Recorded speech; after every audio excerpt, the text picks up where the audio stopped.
and Phil Perry, who are in Santa Clara. They're out there, of course, for the Super Bowl, standing with Levi Stadium in the background there in Santa Clara. That's where the big game's going to be played on Sunday.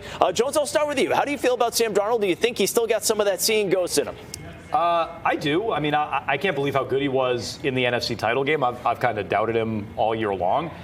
And to have him perform like he did in that game against the Rams defense he had struggled against showed me a little something. I definitely do. And just watching that clip from, you said 2019, is wild. Just how dirty the production crew there did him with, like, putting that out there and airing his dirty laundry about how he's seeing ghosts.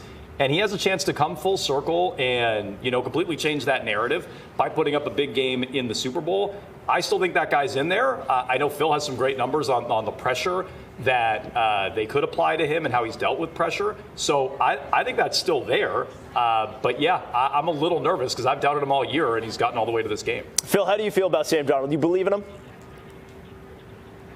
I don't. I think he does still have some of the old Sam Darnold in him. To me, he's not all that different a quarterback than he was a year ago when he was in a great situation in Minnesota. They won a lot of games, and then in the most important game of the year, he picked a bad time to have a bad day. Now, he had an amazing game in the NFC Championship game, and so might he be able to do that again this coming weekend?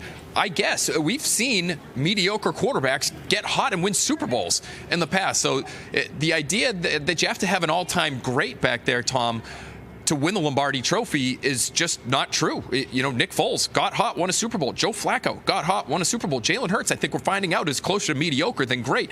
But he's been great in the Super Bowl in the past. So I don't necessarily believe in him. He was 28th this year in EPA per dropback when under pressure. That is a massive drop-off from where he is in just about every other statistical category. I think if the Patriots can bother him, he'll turn it over and it'll make it a game. Why toss an Eli Manning on the fire too while I'm at it?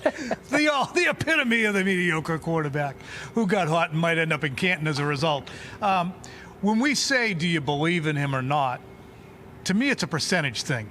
And I think we would all agree that I think it is more likely than not, this is just me, so I should only speak for myself. It's more likely than not that Sam Darnold is going to have a competent game. If you're betting on him having a 4-pick meltdown, lining up under the guard, and peeing down his leg and not coming out after halftime, you got the wrong Sam Darnold. But he could come undone. But I'd say it's probably not going to be determined by how badly Sam Darnold plays. He might make a mistake, but it's not going to be like he throws up down his shirt the entire game. I think it could be, guys, because the Seahawks can't run the ball, for instance. They're really not all that efficient when they decide to run it. If you find yourself in a lot of third longs, all these West Coast quarterbacks that aren't great quarterbacks have a hard time in that true drop-back game. There's a weak link on the offensive line, too, that's going to have to block Milton Williams and Christian Barmore. So if that guy gets beat, could lead to mistakes from Sam Darnold. The other thing with Darnold, too, to bear in mind is, for this Seattle team, he's not going to be a playmaker. They know where they're going to find him. And the other aspect is all those teams that the Seattle Seahawks beat, fellas, they were teams they were familiar with. The NFC West was a beast, and they had San Francisco and the Rams. But he was able to score on those teams because they knew them so well. This is different. They don't know the Patriots as well. Jones, we're going to talk about Jaxon Smith-Njigba and Christian Gonzalez in a little bit, but I want to get Phil's perspective on this. So if you're defending Sam Darnold, does it make sense to make him uncomfortable right from the start in how you utilize Christian Gonzalez, where you play him? Do you play him against Jaxon Smith-Njigba? Do you take away his favorite target right from the start? How would you defend him to try to make him as uncomfortable as possible? There's a really interesting game from this regular season that I'm guessing the Patriots have watched and dissected, and it was a Seahawks win, 26-0, so it doesn't sound like a great game plan to go back and look at, but the Seahawks beat the Vikings that day. They shut them out. Max Prosper was playing quarterback for Minnesota. That's not what we're interested in. That day, even though the Seahawks won by a large margin, their passing game stunk.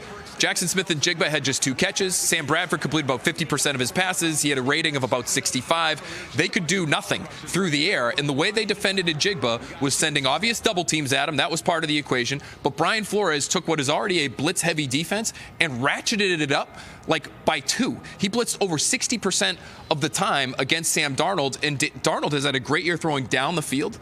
And the reason why I think they were as flustered as they were in that game was because there was pressure on top of him before he had time to survey the field and throw it long. So it was a lot of short passing. His average step to target was less than 4 that game. So I wonder if the Patriots go in. They've been blitz happy this playoffs. I wonder if they get even more blitz happy, even more aggressive in the Super Bowl. Yeah, and listen to the Patriots Talk podcast tomorrow, because I spoke to Chris Sims from Pro Football Talk, and he mentions the last thing the Patriots want to be doing on Monday is flying home and saying to themselves, we knew Jaxon Smith-Njigba was the best wide receiver in the league this year, and we let him go out and get targeted 13 times and have 11 catches for 140 yards. If they're smart, they're going to walk out and try and do exactly what Phil said and take their chances against Rashid Shaheed and guys like that, who Sim said might be one of the key players on Sunday. DraftKings Sportsbook, the official sports betting partner of the New England Patriots.